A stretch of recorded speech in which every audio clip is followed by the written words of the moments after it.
ሰላም ሰላም የመላ ቱቶሪያል ቤተሰቦች እንደምናችሁ እንዴት ከረማችሁ? ዛሬ ደግሞ በተከታታይ ከምንሰራቸው የፊግማ ቪዲዮዎች መካከል ቀጣዩን ፓርት እናያለን። ቀጣዩ የምናየው ክፍል የፊግማ ኮምፖኔንትስ እና ቫሪያንትስ እናያለን። ቫሪያንት እና ኮምፖኔንት ምን እንደሆኑ፣ ምን ላይ እንደምንጠቀማቸው፣ ለምን እንደሚያግዙን በቀጥታ እናያለን። ተከታተሉን። ላይክ እና ሰብስክራይብ ማድረጋችሁን እንዳትረሱ። ቀጥታ ወደ ቪዲዮ እንገባለን። የትኛውንም የፊግማ ፕሮጀክት ስንጀምር የሚቀድመው ፍሬም ነው። ስለዚህ ፍሬም እንመርጣለን። የምንሰራበትን አሁን ለምሳሌ አይፎን 14 እና 15ን መረጥኩኝ። ስለዚህ እዚህ ላይ ፕሮጀክታችንን እንሰራለን። ፊግማ ኮምፖኔንት እና ቫሪያንትስ ምን እንደሆኑ በደንብ እናያለን። ስለዚህ ኮምፖኔንት እና ቫሪያንትስ የሚጠቅሙን በተከታታይ የሚሰሩ ነገሮች ሲኖሩ መርጠን እንድናመጣቸው ነው። ቫሪያንት የሚለው ቃል ቫሪያብል ከሚለው ነገር ጋር ነው የሚያያዘው እና ቫሪያብል ማለት ያልተወሰነ ነገር ነው፣ የሚቀያየር ነገር ነው። ስለዚህ ባልተወሰነና በሚቀያየር ነገር መሀል እንዴት አይነት ፕሮጀክት እንደምንሰራ እና ቫሪያንትስን እንዴት እንደምንጠቀም እናያለን። በቀጥታ ሄደር ልስጠውና ለዚህ ፕሮጀክት ሄደር ሰጥቼ እንጀምር። ስለዚህ ሬክታንግል መረጥኩኝ። ይሄንን እንደ ሄደር እጠቀመዋለሁኝ። ስለዚህ ይሄ ሄደራችን ነው አለን። ሄደር ከመስጠቴ በፊት በእርግጥ በደንብ እንዲያግዘኝ ሌአውት ግሪድ ብሰጠው ጥሩ ነው፣ ግሪድ ቢጨምርበት። ስለዚህ ግሪድ ለመጨመር እዚህ ጋር መጣና ይሄኛውን ኮለመን እላለሁኝ። እዚህ ጋር ሴንተር አደርጋለሁኝ። ከዚህ በፊት እንዳየነው በሌላ ቪዲዮ አይተናል እንዴት ግሪድ እንደሚሰጥ። ስለዚህ ሴንተር አደረግኩኝ። ይሄኛውን 4 አድርጋለሁኝ። 4 ይሁንና ይሄንን 80 አድርገው ካለኝ አይፎን 14 እና 15 ዊድዝ አንጻር 80 በቂ ነው። ስለዚህ 20 እንዳለ ይሁንና እናልፈዋለን። ስለዚህ ይሄ ግሪድ በደንብ ያግዘኛል ለምሰራው ነገር፣ የትኛውንም ኮምፖኔንት እዚህ ላይ ለማሳረፍ ለፖዚሽኒንግ በጣም ስለሚያግዘኝ ማለት ነው። ስለዚህ ይሄን ሄደር እንበልበት ወይም ደግሞ ቀጥታ የፊግማ ኮምፖኔንትስ እንበልና እንጀምር። ስለዚህ ይሄን ፊግማ ኮምፖኔንትስ አልኩኝ። ይሄንን ሴንተር ላይ አመጣዋለሁ። ሴንተሩን የምናየው ሆቨር ስናደርገው ልክ የሁለቱም ሴንተር የምናገኝበት ላይ ይሄ ፖዚሽኒንግ ጂኦሜትሪክ ሴንተሩ ይሄ ስለሆነ ነው። ስለዚህ ይሄንን ኮምፖኔንትስ የሚለውን ቦልድ የሆነውን ሰሚ ቦልድ ላድርገው፣ ትንሽ 16 እናደርገውና ድጋሚ ፖዚሽን እንደዚህ ሴንተር ላይ ያደረኩት። ይሄ ሄደራችን ነው። ስለዚህ ሄደራችን ስለሆነ ይሄን ሁለቱን እንደ አንድ ግሩፕ ላድርገው። ግሩፕ ሴሌክሽን ሰጠሁት። አንድ ግሩፕ ናቸው እነዚህ። ስለዚህ እዚህ ጋር ፕሮቶታይፕ የሚለው ላይ ልምጣ እና ስክሮል ዊዝ ፓረንት የሚለውን ፊክስድ ላድርገው። ጀስት አንድ ቦታ ላይ ብቻ ይሁን። ስለዚህ ቀጣዩን አሁን ወደ ዋናው ኮምፖኔንት እና ቫሪያንት ምን እንደሆኑ ለማየት እዚህ ጋር ለምሳሌ ፉተር አካባቢ ቢኖር ብለን እናስብና ሜኑዎች ቢኖሩ፣ በተኖች ቢኖሩ ወይ 4 ወይ 3 በተኖች ቢኖሩ እነዚህን በተኖች ዲዛይን እናደርግና ቫሪያንት እና ኮምፖኔንትንም ጎን ለጎን እናያለን። ስለዚህ ሜኑ ወይ ደግሞ ልክ በተኖችን ለማምጣት እዚሁ ላይ የፊግማ ፕለጊን ላይ አይከኒፋይ አለ። አይከኒፋይ ማለት የትኛውም ዌብሳይት ላይ የምናገኛቸውን አይከኖች ኢንተራክቲቭ በሆነ መልኩ አይከኒፋይ የሚለው ፕለጊን ላይ እናገኛቸዋለን። ስለዚህ ፒኤንጂ ፋይል አውርዶ ከእንደገና ወደዚህ አምጥቶ ምናምን ነገር መጠቀም አይጠበቅብንም። ቀጥታ እዚሁ ኮንትሮል ስላሽ ብዬ ስመጣ እዚህ ሰርች ሜኑ ላይ አይከኒፋይን መጀመሪያ ፕለጊን ስለጫንኩት አይከኒፋይን እንደዚህ ራን አደርጋለሁኝ። ስለዚህ የመጀመሪያው ነገር ሆም ብለን ሰርች ሆም በተን እንፈልግ። ስለዚህ ለሆም በተን የሚቀለን በተን የትኛው ነው? ይሄንን ምረጥለት። ይሄንን ቀጥታ ኢምፖርት አልኩኝ። ሆም በተን አስገባሁኝ። ከዛ ልመለስና ሰርች በተን ቢኖር ደግሞ ሰርች በተን እንደዚሁ ሰርች አደርጋለሁኝ። ይሄንን ልጠቀም። ይሄንንም ኢምፖርት ላለሁኝ። ከዛ ልመለስና ጀስት አፕሎድ ለማድረጊያ ፕላስ ሳይን ብፈልግ ፕላስ ሳይን ይሄን መረጥኩኝ። ኢምፖርት አይከን አልኩኝ። ተመልሼ ጀስት ቪዲዮዎች አፕሎድ ብናደርግ ብለን ብናስብ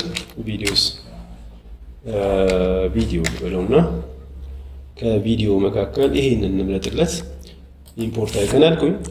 ጀስት ይሄ አራቱ በተኖቼ ግርጌ ላይ ማስቀምጣቸው በተኖች ናቸው። ስለዚህ እያንዳንዳቸውን በተኖች ፍላተን አደርጋቸዋለሁ ለማንቀሳቀስ እንዲመቸኝ። ስለዚህ አራቱንም ፍላተን አደርጋለሁ። አራቱንም ፍላተን አደረግኩኝ። ስለዚህ አሁን አራቱም ለማንቀሳቀስ ይመቻሉ። አሁን ሳይዛቸውን እኩል ለማድረግ ከፈለግን እዚህ ጋር መተን ይችኛዋን ፓርት ኮንስትሬንት ፕሮፖርሽን ክሊክ አድርግና 15 ልበለው። ስለዚህ 15 በ15 ሆነች። ሌሎቹንም እናያቸው 15 ካልሆኑ ወደ 15 እናመጣቸዋለን። ይህችን ክሊክ አደርጋለሁኝ። ይሄን 15 አልኩኝ። ይሄንንም እንደዚሁ ይሄን ክሊክ አድርጌ 15 አልኩኝ። ተመሳሳይ ሳይዝ እንዲኖራቸው ነው። ይሄ 15 ነው ባይ ዲፎልት። ስለዚህ እነዚህን አራቱን አይከኖችን እዚህ ጋር መጣና shift A ያደርጋለሁኝ። አውቶ ሌአውት ሰጠሁት አይደለ? ስለዚህ ይሄን አውቶ ሌአውት የሰጠሁትን ውጪ ላይ እናምጣውና እዚህ ጋር አሁን ኮምፖኔንትን ልናይ ነው። ኮምፖኔንት ምን እንደሆነ ልናይ ነው። መጀመሪያ በምን ያህል ፖዚሽን መቀመጥ እንዳለበት እዚሁ ላምጣውና መጀመሪያ እዚሁ ሴንተር ላይ ላምጣው፣ ምን ያህል መራራቅ እንደሚኖርበት። ስለዚህ ያለኝ ወርኪንግ ስፔስ ላይ መራራቅ ይችላል። እንደዚህ ያመጣለሁኝ። ሴንተር አደረኩኝ። ስለዚህ እንደዚህ ያደረኩት በጣም ተራራቁ። ስለዚህ ትንሽ ደግሞ ሳይዛቸውን ብጨምር ምን አደርጋለሁ መሰላችሁ? ኬን እነካለሁ። ኬን ስነካ እዚህ ጋር ሙቭ እና ስኬል የሚላለ። ስለዚህ ስኬልን መረጥኩለት። ስኬልን መርጬ ማሳደግ እችላለሁ ማለት ነው። ስለዚህ እንደዚህ ማሳደግ እችላለሁ። ትልልቅ አይከኖች እንዲሆኑ ፈልጌ ነው። የኬን ስኬፕ እያጠፋለሁኝ። ስለዚህ ይሄኛውን ቀንስለታለሁ ማለት ነው። እንደዚህ ቀንሳለሁኝ። ትንሽ ልቀንስለትና እዚሁ ውስጥ ላይ ይረፍ። ስለዚህ እንደዚህ ቀነስኩኝ። ግሪዱን የምንጠቀመው ለዚህ ነው። ስለዚህ ግሪድ ውስጥ ይለቅ። ቢያንስ እንደዚህ ግሪድ ውስጥ አለቀ። ስለዚህ እነዚህ አራት በተኖች አሉኝ። በዚህ ፖዚሽን እያሉ የት ወስዳቸዋለሁ? እዚህ ጋር ወስዳቸዋለሁ። ውጭ ላይ ወስዳቸውና እዚህ ጋር አመጣቸዋለሁ። ይሄን አሁን ብዙ ፍሬሞች ቢኖሩ ብዙ ፔጅ ቢኖረን ዲዛይን የምናደርገው ብዙ ፔጅ ቢኖረን የሁሉም ፔጅ ላይ አታች ማድረግ የፈለግነው ይሄንኑ ፋይል ከሆነ ይሄንኑ ፍሬም ከሆነ ስለዚህ ይሄን እንደ ኮምፖኔንት አድርገዋለሁ ማለት ነው። ይሄን ኮምፖኔንት ለማድረግ ጀስት ምንድነው የሚጠበቅብን? ይሄን ፍሬም ሰሌክት አድርገን ይሄን መንካት ነው ኮምፖኔንት እንዲሆን ከፈለገን። ስለዚህ አሁን ኮምፖኔንት አደረኩት። ኮምፖኔንት ነው ማለት እዚህኛው ጋር መተን ሎካል ኮምፖኔንት ላይ ብናየው ይሄ ፋይል አለ። ስለዚህ ብዙ ዊንዶ ቢኖረንና ልክ ብዙ ዊንዶ ስል ብዙ ፍሬም ቢኖረን ለምሳሌ ሌላ ፍሬም እንጨምር። ፍሬም እዚህ ጋር ሌላ አንድ ፍሬም መረጥኩኝ። ወይም ደግሞ ራሱን ኮፒ ላድርገው። ይሄንን ራሱን ኮፒ ላድርግና ኮፒ ከዛ እዚህ ጋር ፔስት አደረኩኝ። እዚህም ፔስት አደረኩኝ። እዚህም ፔስት አደረኩኝ። አራት ፔጅ ያለኝ አልኩኝ። ስለዚህ እዚህ አራቱን ፔጅ ላይ ተመሳሳይ በተን እስከሆነ ድረስ በተኖቹን ተመሳሳይ ነው የሚሆኑት። ስለዚህ ኮምፖኔንት ያደረኩትን አይተም ሁሉም ላይ ወስጄ ባስቀምጠው ተመሳሳይ ሆኖ እዚሁ ግን ኤዲት አደርጋለሁኝ። ለምሳሌ ኮምፖኔንትን ብቻ ነው እያየን ያለ ነው። ይሄን ኮምፖኔንት አድርጌዋለሁ። ስለዚህ አምጥቼ እዚህ ጋር ሄድና ፍሬም ዋን የሚለው ለዚህ ድራግ አድርጌ የመጀመሪያ ዊንዶው ላይ ወሰድኩት።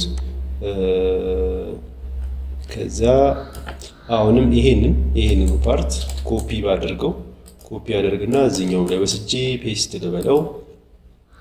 ፔስት አልኩት። እዚህም ወስጄ አሁንም ፔስት አልኩት። ፔስት አደረኩኝ። እዚህም ወስጄ ፔስት አልኩት። አራቱም ላይ ፔስት አደረኩኝ።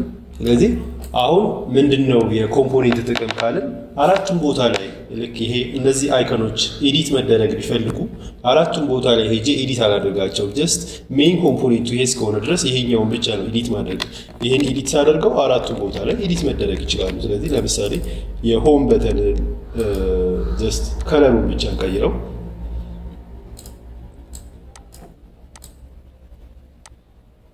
ከለሩ እንደዚህ ያደረኩት ሆም በተናችን ይሄ ነው። ስለዚህ እንደምታዩት አራቱም ፍሬም ላይ ሆም በተን ከለሩ ተቀይረዋል ማለት ነው። ስለዚህ ኮምፖኔንት ይሄ ነው ጥቅሙ።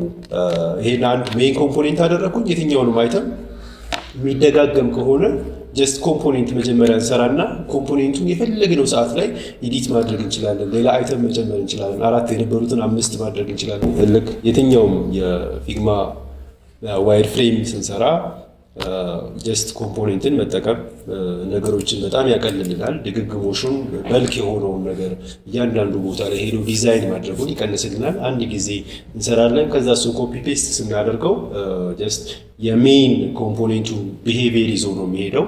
ለዚህ ኮምፖኔንትን በዚህ መንገድ እንጠቀማለን ማለት ነው።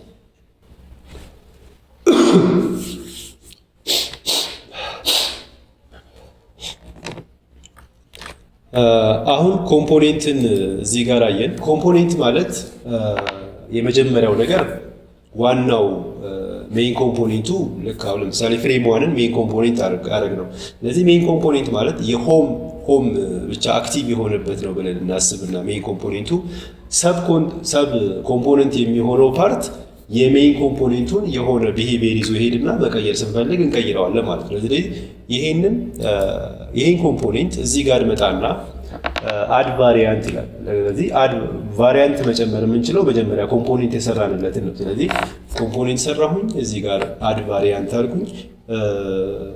አድ ቫሪያንት እንበለው፣ ሁለተኛ ጨመር አይደለ? ስለዚህ ሁለተኛው ምን እንበለው?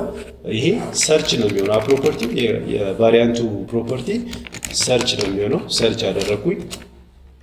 የመጀመሪያውን ጀስት ሆም እንበለው። ፕሮፐርቲ ዋን ይላል። ዲፎልት ነው የሚለው። ዲፎልቱ ሜይን ኮምፖኔንት ስለሆነ ነው። ስለዚህ ሆም እንበለው። እሱ ሆም አደረኩኝ። አሁን እያየን ያለ ነው ስለ ቫሪያንት ነው። ስለዚህ ሁለት ናቸው እስካሁን። አንድ ጨምራለሁ፣ ሌላ ስጨምር ሶስተኛው ምን እንበለው? ልክ የቪዲዮ ፓርቱ አይደለ? ቪዲዮ ብለን ጻፍን። ስለዚህ ይሄ ሶስተኛው ኮምፖኔንት ቪዲዮ ነው። አሁንም እንምጣና እዚሁ አራተኛ ኮምፖኔንት እንጨምራለን። አራተኛውን ኮምፖኔንት ፕላስ ሳይን እንበለው አፕሎድ ለማድረግ ስለሚያግዘን ስለሆነ። ስለዚህ እነዚህ አሁን ቫሪያንት ናቸው። የፍሬም ዋን ቫሪያንት ናቸው። አንዱ አንዱን እየቀየረ እንዲሰራ ነው የምንፈልገው። ስለዚህ ምንድነው የምናደርገው? ይሄኛው ለምሳሌ ይሄ ፓርት ሆም አክቲቭ ነች። እዚህ ላይ ሆም አክቲቭ ነች። ይሄኛው ላይ ደግሞ ሰርች ናት አክቲቭ መሆን ያለባት። ስለዚህ ይሄንን ወደ ነበረበት ከለር እንመልሰውና ከዛ ይሄኛውን እንምጣና ምን እናደርገዋለን? የዚህኛውን ከለር እንይዛለን ማለት። ስለዚህ አክቲቭ የሆነው ማለት ነው አሁን አክቲቭ የሆነው እንደምናየው ሰርች በተን ነው። ሰርች በተኑ ነው አክቲቭ የሆነው። አሁንም እዚህኛው ጋር እንምጣና የሆምን እንቀይራለን፣ ወደዚህ እንቀይራለን። እዚህ ጋር ደግሞ ቪዲዮን አክቲቭ እናደርጋለን። ቪዲዮ እንደዚህ አክቲቭ እናደርጋለን። እዚህኛው ጋር እንመጣለን። አሁንም የዚህን እንቀይራለን። ከዛ አራተኛው ፓርት ላይ መተን ይሄን እንደዚህ እንቀይራለን። አሁን እንደምታዩት አራቱም በተኖች የተለያየ ጊዜ ላይ የተለያየ አይነት ከለር ይኖራቸዋል። አክቲቭ የሚሆኑበት ሰዓት ላይ የተለያየ ከለር እንዲኖራቸው አድርገን ዲዛይን አድርገናቸዋል። ስለዚህ እዚህ ጋር አሁን የቫሪያንትን ጥቅም በደንብ እናያለን። የቫሪያንት ምን ያህል እንደሚጠቅም እዚህ ጋር ይሄንን እዚህ ዲዛይን አድርገን ከጨረስን በኋላ እዚህ ጋር ኮፒ ፔስት ያደረግናቸው ፓርት ላይ ለምሳሌ ይሄኛው ፓርት ይሄ ሆም አክቲቭ የሚሆንበት ነው ብለናል። ሆም አክቲቭ የሚሆንበትን ጀስት በከለር እንለያያቸው። ሁሉንም ጀስት ዊንዶዎች ሁሉንም ፔጆቻችንን በከለር እንለያያቸው። ለምሳሌ ይሄኛውን ከለር እንደዚህ እናድርገው። ይሄኛውን ደግሞ እንደዚህ እዚህ አካባቢ እናድርገው። ይሄኛውን ደግሞ እንመጣለን ፊል ከለር እንበልና ይሄ ደግሞ እንደዚህ ፈዘዝ ይበል። ይሄኛውን ደግሞ ይሄ እንዳለ አሁን አራት የተለያየ ከለር ነው ያላቸው። ስለዚህ አራቱም የተለያየ ጊዜ አክቲቭ የሚሆኑበት ታይም አለ ማለት ነው። ስለዚህ እዚህ ጋር የቫሪያንት ወሳኝ ጥቅም ምንድነው? ለምሳሌ እያንዳንዱ ፔጅ የተለያየ ከለር ሰጥቼዋለሁ ወይ ደግሞ እያንዳንዱ ፔጅ የተለያየ ኮንተንት የያዘ ነው። ሆም ራሱን የቻለ ሆም ነው። ሰርች ስናደርግ ሌላ ነው የሚሆነው፣ ቪዲዮ ሲሆንም ሌላ ነው የሚሆነው ነበር። ስለዚህ ይሄን ለመለያየት አሁን እዚህ ጋር የሰጠናቸው ከለሮች እዚህ ጋር ሆም ብቻ ነው አራቱም ላይ አክቲቭ የሆነው። ስለዚህ እየሄድን እዚህ ጋር ለምሳሌ ይሄኛውን እንሄድና ምንድነው የምናደርገው? ሆም የሚለውን ይሄ ሆም ነው ኦልሬዲ ሆም መረጥን። ይሄኛውን እንሄድና ሆም የነበረው ምን እናደርጋለን? ሰርች እናደርጋለን። ሰርች ስናደርግ እንደምታዩት ሰርች ነው የበራው። ስለዚህ እዚህ ጋር ምን መጣለን? ሆም የነበረውን ቪዲዮ እናበራለን፣ ቪዲዮ ይሆናል። እዚህ ጋር ምን መጣና ሆም የነበረውን ፕላስ እናደርጋለን። አሁን እንደዚህ በቀላሉ አራቱንም የተለያየ ነገር በቫሪያንት አየን ማለት ነው። ቫሪያንት ለዚህ ነው የሚጠቅመው። በዚህ መንገድ የትኛውንም የድግግሞሽ ስራ በጣም ያቀልልናል፣ ቫሪያንት እና ኮምፖኔንት ይሄን። ስለዚህ እነዚህን መጠቀማችንን መርሳት የለብንም። አሁን ይሄን ፕሮቶታይፑን አክቲቭ ማድረግ ብፈልግ ለምሳሌ ይሄንን ራን ባደርገው ጀስት ምንም ነገር ስላልተጨመረበት እንደምታዩት አሁን ከርሰሪ ያለው ሰርች በተን ላይ ስለሆነ ሰርች አክቲቭ የሆነበትን አመጣልኝ። ይሄኛውን ሳደርገው እዚህ ጋር መጣልኝ። ግን እዚህ ጋር ብነካ ምንም የሚፈጠር ነገር የለም እንደምታዩት። ስለዚህ ምንድነው ፕሮቶታይፑን አክቲቭ አላደረኩትም ማለት ነው። ፕሮቶታይፑን አክቲቭ ለማድረግ በጣም ቀላል ነው። እዚህ ጋር መጣና ፕሮቶታይፕ ላለሁኝ። ስለዚህ እቺኛዋን ሰሌክት አደርግና እንደምታዩት እቺን ሰሌክት ሳደርግ ፕላስ ይለኛል። ስለዚህ ይሄ ኦልሬዲ ሆም ላይ ያለ ሆም ነው፣ ምንም የምንጨምረው ነገር የለም። እዚህ ጋር ግን ይሄን ስንነካ የትኛው እንዲበራ ነው የምንፈልገው? የሚቀጥለው እንዲበራ ነው የምንፈልገው። ስለዚህ እዚህ ጋር ምን እንመጣለን?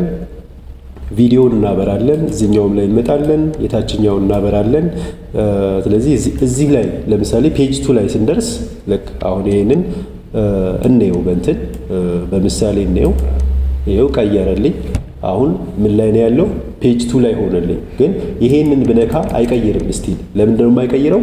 ፔጅ 2 ላይ መጥቼ ወይም ቫሪያንት 2 ላይ መጥቼ ፕሮቶታይፑን አክቲቭ አላደረኩትም። ስለዚህ አሁን ይሄንን ብነካ አይቀይርም፣ ይሄንን ብነካ አይቀይርም፣ ይሄኛውንም ብነካ አይቀይርም። ለምን? የሆሙ ብቻ ነው። ከሆም ወደ ሰርች ብቻ ሂድ ነው ያልኩት እንጂ ከሰርች ወደ ሌሎቹ ሂድ አላልኩትም። ስለዚህ አሁን ቀጣዩን እናዛለን ማለት ነው። እዚህ ጋር እንመጣና አሁንም እንደ ቅድሙ ሆም ማለት የመጀመሪያው ነው። ወደ መጀመሪያው ድራግ እናደርጋለን። ኦን ታፕ እናደርግና ቼንጅ ቱ ሆም እናደርጋለን። ስለዚህ ይሄኛው ደግሞ እዚሁ እንመጣለን። ይሄ ኦልሬዲ ባለበት ነው። ሶስተኛው ግን ወዴት ይሄዳል? ወደ ታች ይወርዳል ማለት ነው። አራተኛውም እንደዛው አራተኛው ላይ እንመጣለን። ስለዚህ አሁን እንየው። ሆም ወደ ሆም መለሰልኝ። ወደ ሰርች ይመልሳል፣ ወደ ሆም ይመላለሳሉ። ነገር ግን እዚህ ላይ ብመጣም ይመልስልኛል። አሁን ከዚህ በኋላ ወደ ሰርች እና ወደ ሆም መመለስ አልችልም፣ ወደዚህ መሄድ አልችልም። ስለዚህ ስቲል የቀረኝ ነገር አለ ማለት ነው። ሶስተኛው ላይ እንመጣለን። ይሄንን ወደ 1 መልሳለሁኝ፣ ይሄኛውን ወደ 2 መልሳለሁ። 3 ባለበት ነው። አራተኛው ፕላስ ደግሞ ወደዚህ አወርዳለሁኝ ማለት ነው። አሁን በዚሁ መንገድ እንጨርሰው። ሁሉንም እንደዚህ ያመጣለሁ። ስለዚህ ይሄ ሁለተኛው ላይ ይመጣል። ይሄኛው ደግሞ ሶስተኛው ላይ ይመጣል። አራተኛው ላይ ነው ያለው። አሁን ለማየት እንሞክር። በደንብ ፕሮቶታይፓችን አክቲቭ ሆኖ እናየዋለን። ይሄው አራተኛው ፔጅ ላይ ነው ያለነው። አራተኛው አይከን ነው የሚበራው ነው እንጂ ፔጆቹን አልቀያየረልኝም። የቀረኝ ስራ ምን አለ ማለት ነው? መጥቼ ደግሞ ፔጆቹ ጋር መጥቼ ቀያይራለሁ ማለት ነው። ስለዚህ ይሄ እንዳለ ሆኖ አሁንም እንመጣና እዚህኛው ጋር እንደርሳለን። እዚህ ላይ እንመጣለን። ይሄንን ወደዚህ ጠጋ እናድርገው። አሁን እዛ ስለጨረስን ይሄኛው ጋር እንመጣና ደግሞ እዚህ ጋር ሆም ሲነካ ጀስት ሆም ላይ ነው፣ ምንም ችግር የለውም። ሰርች ሲነካ ግን ወደ የትኛው ፍሬም ይቀይርልኝ? ወደዚህኛው ይቀይርልኝ ብዬ እንደዚያ ድራግ አደርገዋለሁኝ። ይሄኛውም ሲነካ ወዴት ይሄዳል? ወደዚህኛው ይሄዳል። አራተኛው ሲነካ ይሄ ደግሞ ወዴት ይሄዳል ማለት ነው? እዚህኛው ላይ እመጣለሁ። አራተኛው ላይ አመጣሁት። ስለዚህ እንደዚህ ሰራሁኝ። አራቱንም በዚህ መንገድ እዚህ ቀያየርኩት። ስለዚህ አሁን ከሆም ወደ ሁሉም ይሄዳል፣ ግን እዚህኛው ላይ አሁንም ይቀረኛል። እዚህ ጋር ፔጅ 2 ላይ ሆኜ ወደ ፔጅ 1 መመለስ ብፈልግ ስለዚህ ይሄን እንደዚህ ያመጣለሁ። ወደ ፔጅ 3 መሄድ ብፈልግም እንደዚህ ያመጣለሁ። ወደ ፔጅ 4 መሄድ ከፈለኩ አራተኛውን እንደዚህ ያመጣለሁኝ። ዘ ሴም ቲንግ ሁሉም ላይ እዚህ ጋር መጥቼ ይሄ ወደ 1 ይመለሳል። ይሄኛው ወደ 2 ይመለሳል። ይሄኛው ደግሞ ወደ 4 ይሄዳል። ሴም ቲንግ አራተኛውም ላይ እንመጣልና ይሄንን ወደ 1 እናመጣለን። ይሄንን ደግሞ ወደ 2 እናመጣለን። ይሄኛውን ወደ 3ኛው እናመጣለን። አሁን ኮምፕሊትሊ ፕሮቶታይፓችንን በደንብ አክቲቭ አድርገን ጨረስን። ለዚህ ይሄ አሁን ያለው 4ኛው ፕላስ ሳይን ላይ ነው፣ 4ኛው ፔጅ ላይ ነው ያለው። አሁን እዚህኛ ጋር እንመጣለን። ይሄው እንደምታዩት ሌላ ፔጅ ቀየረልኝ፣ የቪዲዮ ፔጅ ላይ መጥቶልኛል። አሁን ደግሞ ሰርች የሚደረግበት ፔጅ ላይ መጣልኝ። ከዛ ሆም ላይ እንመጣለን። ሴም ቲንግ ብንመላለስ አክቲቭ የሆነ ፕሮቶታይፕ መስራት ቻለን ማለት ነው። ይሄ ሁሉ ገዛ በምንድን ነው? በኮምፖኔንት እና ቫሪያንትን ተጠቅመን የምንሰራው ነው። ስለሚያቀልልን ለየትኛውን ፕሮጀክታችን ኮምፖኔንት እና ቫሪያንት ብንጠቀማቸው ብዙ ስራ ያቀሉልናል።